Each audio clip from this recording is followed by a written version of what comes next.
I'm going to show you how to format your posts for LinkedIn so they're more readable. Because if they're more readable, people are more likely to engage with your content. I'm also going to give you a couple of tools that will help you with formatting. The key thing to understand before you hit publish or schedule is people are using LinkedIn on their mobile device. Chances are they're bored at work, on their lunch break, or on a commute. So you need to write your posts kind of like it's a James Patterson thriller novel. That means making liberal use of white space, writing very short paragraphs, and pressing enter early and often. You really need to hone that first line. You need to write for people on a mobile, and you also need to capture their attention. Here's how Justin Welch does it. He has a captivating first line that's going to hook people's attention in the feed. Then he uses a transition phrase, here's why, and I'll show you why this is important in a moment. He asks a couple of questions that will keep scanners reading, and then he breaks it up with a numbered listicle. And finally, at the end of the post, he summarizes the key ideas and uses a clear, crisp call to action. And as you can see, there are no long paragraphs, complicated words, or phrases. Tim Stoddart does another good job of this. So he uses a before and after format. He talks about how in 2010 he was addicted to drugs, in other words, before, and in 2024 how he's sober and has built a successful business. Now, he doesn't go into detail about either of these stories. He uses simple bullet points to summarize. But then if you want to learn more about it, he articulates the idea a little bit longer beneath the introduction to the post. And finally, he has a clear, crisp call to action about his services. If I head over to Luke Matthews, again, quite a short post. He uses numbers, and he also uses some clever formatting quirks or tricks. And I'll show you how we can start to use these in a moment. So the takeaway here is that all of these creators are using simple words, everyday language, and making liberal use of white space. Now, you can do this directly in the LinkedIn editor, but if you're unsure, head over to hemingwayapp.com. Then you're going to paste in a post that you're thinking about writing, and you want to aim for a grade 4 or lower. That's because people on LinkedIn are on their mobile device and don't have a lot of time. They're kind of like people at school or kids at school. So you want to take out any complicated words that are highlighted in red or any sentences that are marked hard to read. And to be honest, even though this post is coming in at grade 4, there's probably some sentences in it that are still too long that I'd want to shorten. And to show you how or what you should shorten, you can use a social media tool. So there are two I use for LinkedIn that support this, Buffer and Taplio.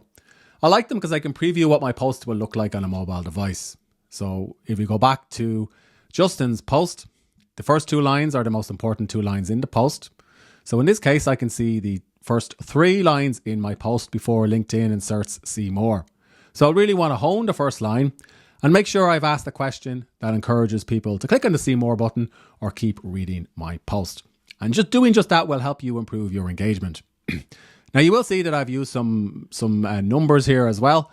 And I've also used some formatting quirks, putting this in bold and italics and using emojis.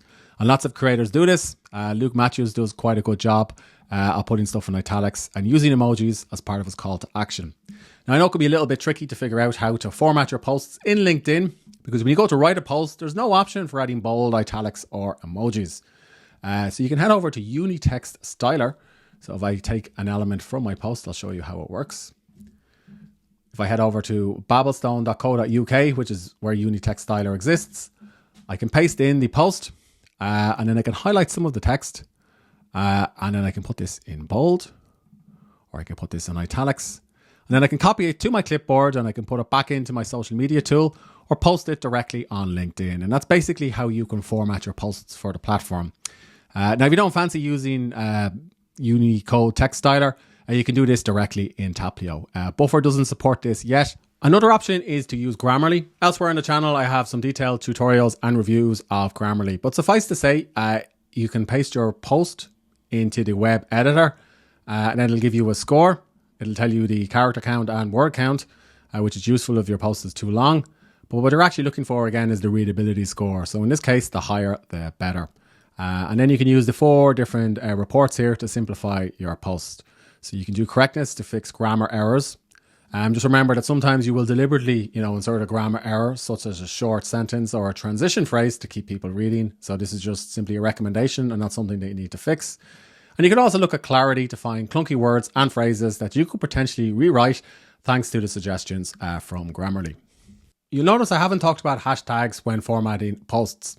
That's because the LinkedIn algorithm has moved on quite a bit, and it can basically determine who it should show your post to based on the contents that you have inside the post. So you don't need to categorize your post with hashtags anymore. And don't just take my word for it. If you go onto LinkedIn and if you look at any of the bigger creators' accounts, you'll see that they've stopped using hashtags. They're more interested in writing a captivating hook or first sentence, a second sentence that keeps people reading and encourages them to click past see more on their mobile device, and perhaps having a summary or a clear, crisp call to action at the post, as well as some supporting visual imagery. Now, if you're interested in learning more about different LinkedIn post types and formats you should create, I have another video on this playlist that you should check out. In fact, in the entire playlist, I do a deep dive about how you can get started on LinkedIn, start writing on the platform, and use it to find high-paying clients. And if you have questions about any of that, do ask me in the comment section below. Here's your too long, didn't read, or didn't watch summary for formatting your LinkedIn posts. So write or sweat a great first line. Keep a good library of hooks that you can use to capture people's attention. And write for mobile. Preview what your posts look like using apps like Taplio and Buffer. You're going to want to have a low grade readability score because people are scanning, not reading. And if your readability score isn't great, remember to use line breaks and white space liberally. Similarly, if you're going to use paragraphs, keep them short, kind of like a James Patterson novel, 2 to 3 sentences.